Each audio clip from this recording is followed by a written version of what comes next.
حامل الشواهد العليا للسيدات والسادة الأولى المحترمين عن فريق التجمع الدستوري. تفضلوا سيد النائب المحترم، مشكورين.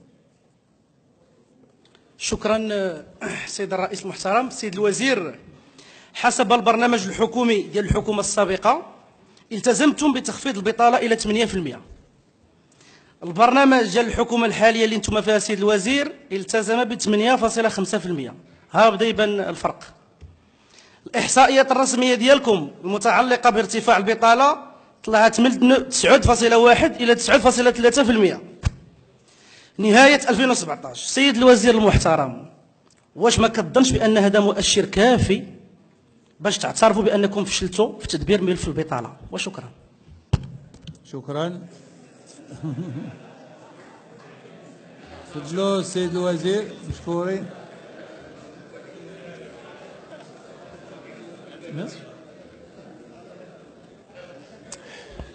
السيد النائب المحترم، راه باقي ما كملناش السنه في الحكومه اللي كنعترف بالفشل. حنا يلاه قلنا بسم الله، وحنا ان شاء الله ما غنفشلوش، حنا غنجحوا.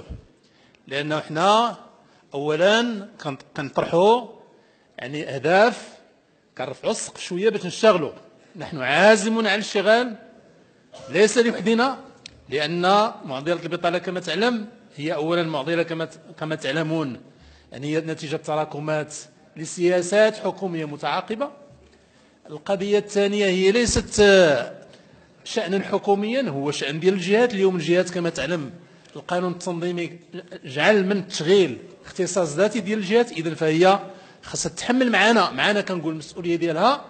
ثالثا، حنا شغالين اليوم مقاربه جديده. المقاربه الجديده التي نشتغل بها هو ان التشغيل قضيه حكوميه وليس قضيه قطاع واحد، قضيه تسائل كافه القطاعات والاستراتيجيات الحكوميه، قضيه تسائل كذلك البرامج النشطه اللي مسؤوله عليها الوزاره ديال التشغيل. والحمد لله هذه البرامج خدامه وغادي نقيموها وغادي نطوروها. واليوم وردات في القانون المالي واحد المجموعه ديال الاجراءات او اجراء باش يطور هذا. تعقيب سيد النائب المحترم، تفضلوا. شكرا سيد الوزير. بصراحه من دخلت الجلسه وانا كنتبع الحكومه كتكلم، المشكل اللي عندنا اليوم هو دابا اللي كيجي تيجلس في الكرسي ديال الوزاره يا تينكر تيقول لك هذا الشيء ما كاينش، يا تيقول لك هذا الشيء داروا اللي قبل مني. باش يجي شي مسؤول ويقول لك كاينه مشاكل ويلقى لها الحلول، الله يجيب. السيد الوزير المحترم، واش نسيتي بانك البارح كنتي زعيم ديال النقابات؟ واش نسيتي بانك كنتي كتقول تشغيل الحق دستوري؟ ولا دابا صافي ملي وليتي وزير نسيتي ديك الهضره؟ مشى النضال. شكرا سيد النائب المحترم، انتهى الوقت. هل من تعقيب اضافي؟ تفضلوا سيد النائب المحترم.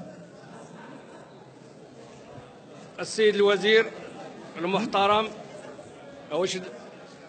السيد الرئيس، توقيت الله يجازيك بخير. السيد الرئيس توقيت الله يخليك. يسمعوا لي الاخوان كما كان. بصراحه من دخلت الجلسه وانا كنتبع الحكومه كتكلم، المشكل اللي عندنا اليوم هو دابا اللي كيجي تيجلس في الكرسي ديال الوزاره يا تينكر تيقول لك هذا الشيء ما كاينش، يا تيقول لك هذا الشيء داروا اللي قبل مني.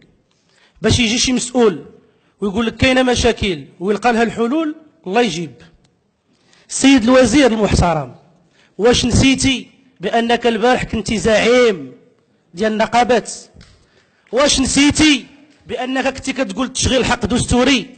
ولا دابا صافي ملي وليتي وزير نسيتي ديك الهضره؟ مشى النضال. شكرا سيد النائب المحترم، انتهى الوقت.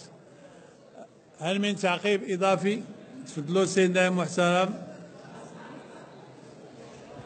السيد الوزير المحترم، السيد الرئيس، توقيت الله يجازيك بخير. السيد الرئيس، توقيت الله يخليك. يسمعوا لي الاخوان كما كنسمعوا لهم. الجواب السيد الوزير في الشغل ديما اللي كنسمعوا ديما تنسمعوه.